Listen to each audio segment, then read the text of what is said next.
The moment Ellie Morgan stepped into the rain-soaked stranger's house, clutching her drenched coat around her shoulders, neither of them could have possibly known they were staring at their future. But that's the thing about fate, it rarely announces itself with fanfare. Instead, it arrives quietly, disguised as an ordinary Tuesday night when your car breaks down in a thunderstorm. If you're enjoying this story of unexpected connection and second chances, please take a moment to like this video and subscribe to our channel for more heartfelt stories that remind us how life's greatest surprises often come when we least expect them. Dad, someone's at the door. 7-year-old Mia's voice carried through the modest two-bedroom house as thunder cracked outside. James Harrison looked up from the pile of bills spread across the kitchen table, his reading glasses perched on the end of his nose. It was nearly 10 p.m., not exactly prime visiting hours in their quiet suburban neighborhood.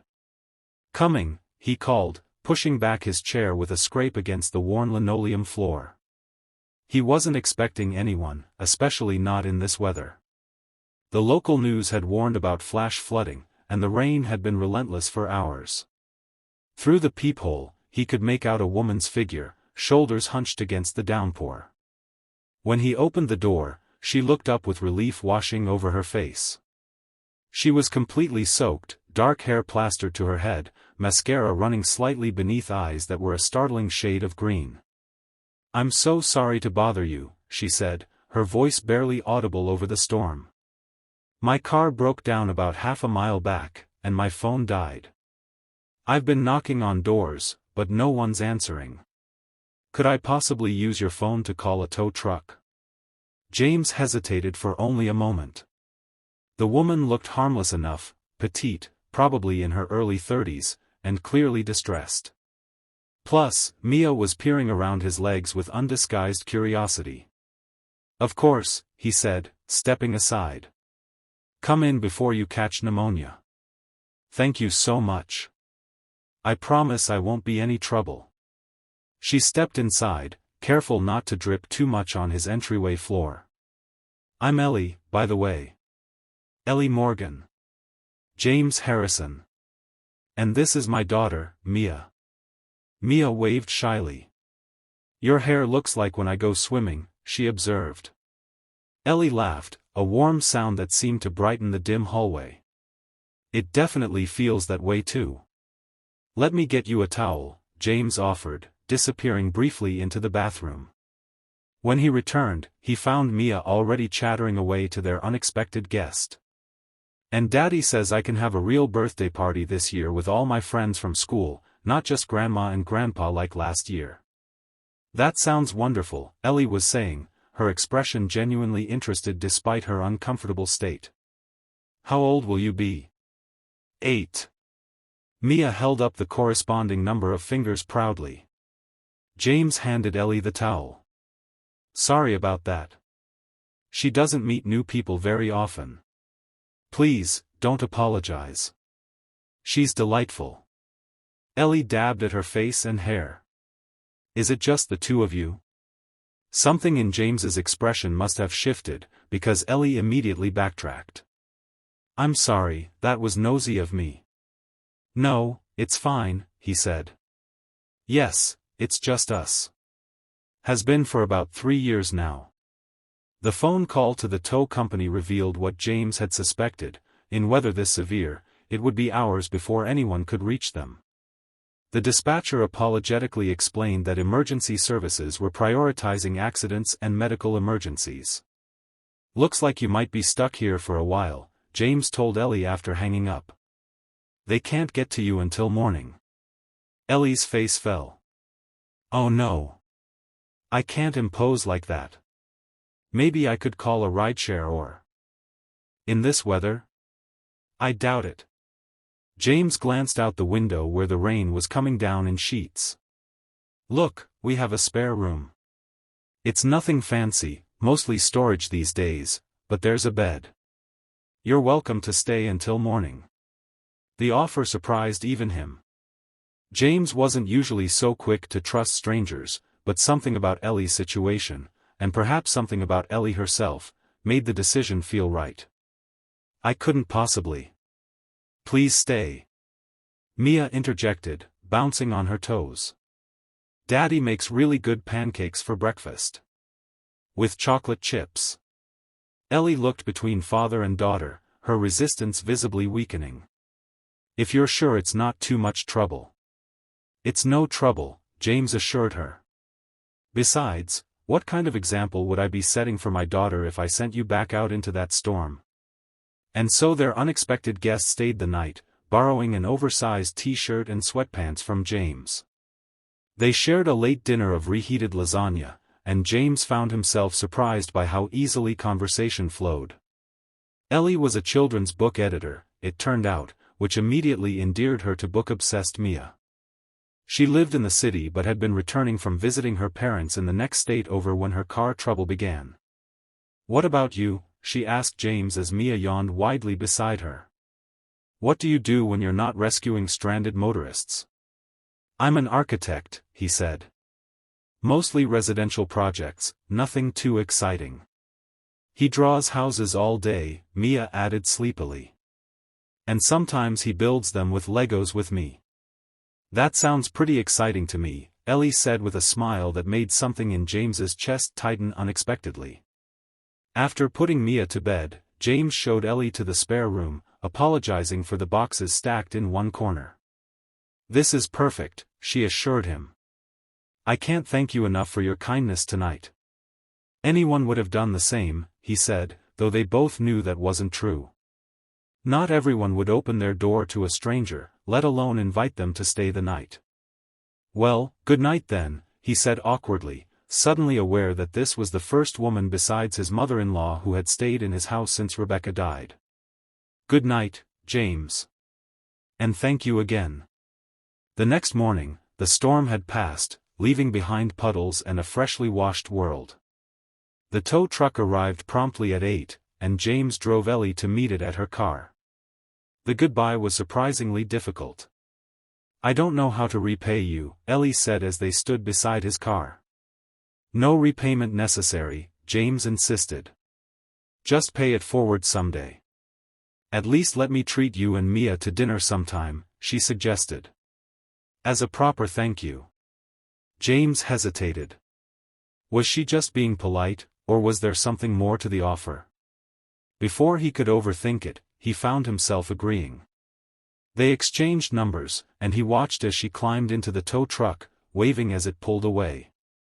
He never expected her to actually call. A blind date? Seriously, Mark? James frowned at his best friend across their lunch table the next day. "I told you I'm not ready for that." Mark rolled his eyes. "It's been 3 years, James. Mia needs a mother figure, and you need adult conversation that isn't about construction permits or Peppa Pig." "I had adult conversation just last night," James countered, thinking of Ellie. He'd found himself wondering several times that morning if she'd made it home safely, if she'd really meant her offer of dinner. "Talking to the delivery guy doesn't count," Mark said. "Look, this woman is perfect. She's smart, she loves kids, and she's not looking for anything serious right away. Just meet her for coffee tomorrow. 1 hour of your life." James sighed, knowing Mark wouldn't let this go. His friend had been trying to set him up since the 1-year anniversary of Rebecca's death had passed. Usually, James found excuses, but he was running out of them. "Fine. 1 coffee. But I'm not promising anything beyond that." Mark grinned triumphantly. "Great. Tomorrow at 2 p.m., that new cafe on Maple Street. Her name's Eleanor, but she goes by Ellie." James nearly choked on his water. "Ellie?" "Yeah, why? You know her or something?" No, James said quickly. It's a coincidence. I met someone named Ellie last night during the storm. Her car broke down near our house." Mark's eyebrows shot up. "Seriously? What are the odds?" "It's probably not the same person," James reasoned. "Ellie's a common name." But as he drove to the cafe the next day, leaving Mia with his parents, he couldn't shake the strange feeling of anticipation. What if it was the same Ellie? The thought both terrified and excited him. The cafe was busy when he arrived, and he scanned the tables for someone who might be waiting for a blind date. And then he saw her, sitting by the window, her dark hair now dry and falling in soft waves around her shoulders. She was reading a book, a cup of coffee already in front of her. Ellie. His Ellie. Well, not his, but the same woman who had spent the night in his spare room less than 48 hours ago. She looked up as if sensing his presence, and her eyes widened in recognition. For a moment, they just stared at each other across the crowded cafe. Then she smiled, and it was like the sun breaking through clouds. "James," she said as he approached her table. Are you my blind date?" He nodded, still processing the coincidence. "And you're mine. Did you know? When you stayed at my house?" "Of course not." She laughed, the same warm sound he remembered. "I had no idea. My friend Charlotte set this up weeks ago." "My friend Mark did the same," James said, sitting down across from her. "He's been trying to get me to date again for ages." "And Charlotte's been doing the same to me," Ellie admitted. "I've been divorced for 2 years, and she thinks it's time I get back out there, as she puts it." James felt a smile tugging at his lips. "So we both got ambushed by well-meaning friends, and then fate threw a thunderstorm into the mix." "It does seem like quite the coincidence," Ellie agreed, her green eyes sparkling. "Or maybe it's something else." "Like what?" She shrugged, a slight blush coloring her cheeks. "I don't know. But I do know that I haven't been able to stop thinking about you and Mia since I left yesterday." James felt something unfurl in his chest, something that had been tightly wound for 3 long years. "I've been thinking about you too," he admitted. "I kept checking my phone to see if you'd called about that dinner." "I was going to," she said. "Tonight, actually. I wanted to give you a little time." They talked for hours, long past the 1-hour limit James had set. He learned that Ellie had grown up in a small town not unlike their own, that she'd moved to the city for college and stayed for her career. Her divorce had been amicable but painful. Her ex-husband had decided he didn't want children after all, despite their early agreements. "That must have been difficult," James said softly. "It was," she acknowledged. "But in retrospect, I'm glad I found out before we had kids, not after." She hesitated. "Can I ask about Mia's mom?" James nodded, surprised to find that the familiar ache in his chest was duller than usual. "Rebecca died of cancer 3 years ago. It was quick, diagnosed at stage 4, gone within months."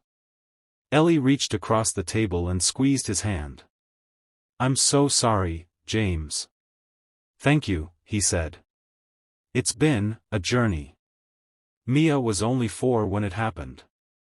Some days she barely remembers her mom, and I don't know whether to be sad or relieved about that."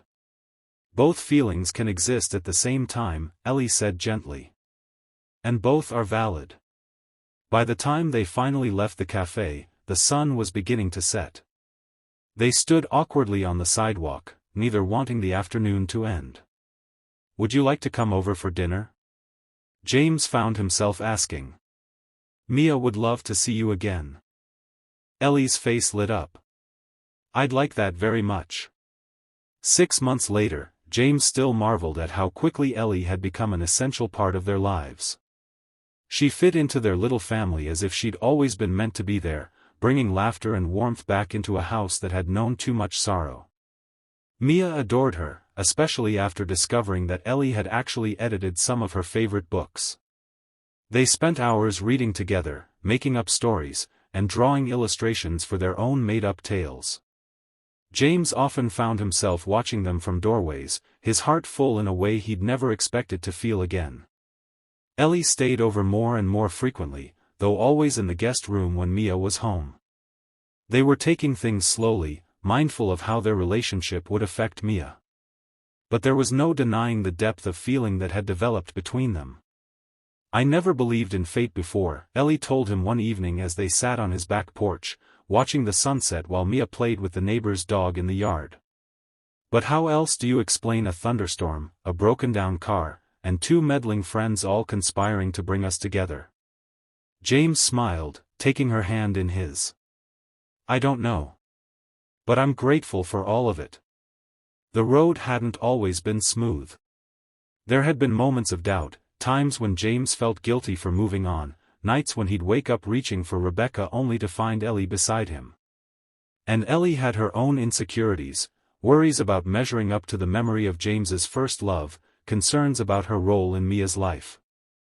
But they talked through each challenge as it arose, building a foundation of honesty and trust that grew stronger with each passing day. On the one-year anniversary of that stormy night, James took Ellie back to the cafe where they'd had their first date. Mia was in on the plan, practically bursting with excitement as she helped him prepare. Do you think she'll say yes, Daddy? She'd asked that morning, her small face serious. I hope so, sweetheart, he'd answered honestly. But even if she needs more time, we'll be okay. Now, sitting across from Ellie in the same window seat where fate had revealed its hand, James felt a calm certainty settle over him. I have something for you, he said, reaching into his pocket. Ellie looked curious as he handed her a small, wrapped package. What's this? Open it and see. Inside was a key on a silver keychain shaped like a tiny house. Ellie looked up, her eyes questioning. It's a key to our home, James explained. Mia and I would like to ask if you'd consider making it your home too. Permanently. Ellie's eyes filled with tears. Are you asking me to move in with you? I'm asking for more than that, James said softly, taking her hand. I'm asking if you'll marry me. If you'll be my wife and Mia's mother, not replacing Rebecca, but creating something new and beautiful alongside her memory. Ellie's free hand flew to her mouth. James. I know it might seem fast to some people, he continued. But when you know, you know. And I know that I love you, Ellie Morgan. I know that Mia loves you. And I know that our lives are better with you in them. Tears were streaming down Ellie's face now. Yes, she whispered. Yes to all of it. James reached into his pocket again and pulled out a small velvet box. Inside was a simple but elegant ring, a sapphire surrounded by tiny diamonds. It was my grandmother's, he explained as he slipped it onto her finger. Blue was always her favorite color. And yours too, I've noticed. Ellie stared at the ring, then at James, her expression radiant through her tears. It's perfect. Everything about this is perfect. Later that evening, they told Mia the news. Her reaction, jumping up and down and then throwing her arms around both of them, confirmed what they already knew, this was right. This was family. The wedding was small and intimate, held in James's backyard the following spring. Mia served as both flower girl and best daughter, as she proudly called herself. She took her responsibilities very seriously, especially her self-appointed task of making sure Ellie's dress stayed perfectly arranged throughout the ceremony. You look like a princess, she whispered to Ellie as they waited for the music to start. Ellie knelt down, careful of her simple white dress. And you? The wedding was small and intimate, held in James's backyard the following spring. Mia served as both flower girl and best daughter, as she proudly called herself. She took her responsibilities very seriously, especially her self-appointed task of making sure Ellie's dress stayed perfectly arranged throughout the ceremony. You look like a princess, she whispered to Ellie as they waited for the music to start. Ellie knelt down, careful of her simple white dress. And you, my sweet girl, look like the most beautiful flower girl in the world. As James watched Ellie walk toward him, with Mia practically dancing beside her, he felt a sense of completion he'd never expected to find again. The journey from that stormy night to this perfect spring day hadn't been without its challenges, but every step had led them here, to this moment of new beginnings. Their vows were personal and heartfelt. James promised not only to love and cherish Ellie, but to honor the path that had brought them together. Ellie, her voice steady despite the tears in her eyes, vowed to love both James and Mia with her whole heart, to create new memories while respecting those that came before. But the most touching moment came when Ellie knelt down to address Mia directly. "Mia," she said, taking the little girl's hands in hers. "I promise to always listen to your stories, to help with your homework, to cheer at your soccer games, and to love you as my own. I'm not trying to replace your mom, she'll always be your first mother, watching over you from the stars. But I promise to be the best second mom I can be, if you'll have me." Mia's response was to throw her arms around Ellie's neck. "I love you, Ellie Mom," she whispered, using the special name she'd created weeks earlier. There wasn't a dry eye in the gathering. 5 years later, their family had grown. 2-year-old twins, Emma and Ethan, now completed their household, bringing chaos and joy in equal measure. The spare room where Ellie had spent that first night had long since been transformed into a nursery, and James had finally built the extension he'd been planning since before Rebecca's illness. Life was full and sometimes overwhelming, but always rich with love. "Do you ever think about how different things might have been if my car hadn't broken down that night?" Ellie asked one evening as they sat on their porch swing, watching Mia teach the twins how to blow bubbles in the yard. James smiled, his arm tightening around her shoulders. "Sometimes. But then I remember what my grandmother used to say, that the universe has a way of putting you exactly where you need to be, exactly when you need to be there." "Your grandmother was a wise woman," Ellie said, leaning her head against his shoulder. "She would have loved you," James told her. "Almost as much as I do." From the yard came shrieks of laughter as one of the twins, Emma, judging by the pink overalls, managed to create a bubble nearly as big as her head. "Ellie Mom. Daddy. Look what Emma did." Mia called excitedly, now a poised 12-year-old but still capable of childlike wonder. "We see, sweetheart. That's amazing." Ellie called back, her face glowing with maternal pride. James watched his family, this beautiful, blended creation that had emerged from loss and chance and courage, and felt a profound gratitude wash over him. The road from that stormy night to this peaceful evening had been unexpected and sometimes difficult, but he wouldn't change a single step. Sometimes the most extraordinary journeys begin with the simplest acts of kindness, like opening your door to a stranger on a rainy night, not knowing she'd be your blind date the next day, and your wife for all the days after. As the sun set on their little family scene, casting golden light across the yard where children played and laughter flowed freely, it was clear that James and Ellie had found something rare and precious, a second chance at love, built on compassion, understanding, and the beautiful coincidences that some might call fate. Their story reminds us that life's most meaningful connections often arrive unexpectedly, sometimes on our doorstep in the middle of a storm, sometimes across a cafe table the very next day.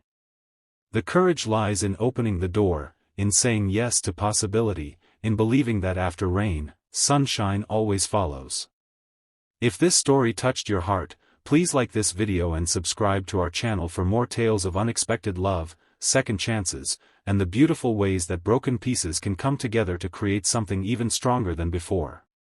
Because in the end, that's what James and Ellie discovered. Sometimes the most perfect love stories aren't the ones without cracks or complications, they're the ones where two people, each with their own history of heartache, choose to build something new together, one day at a time.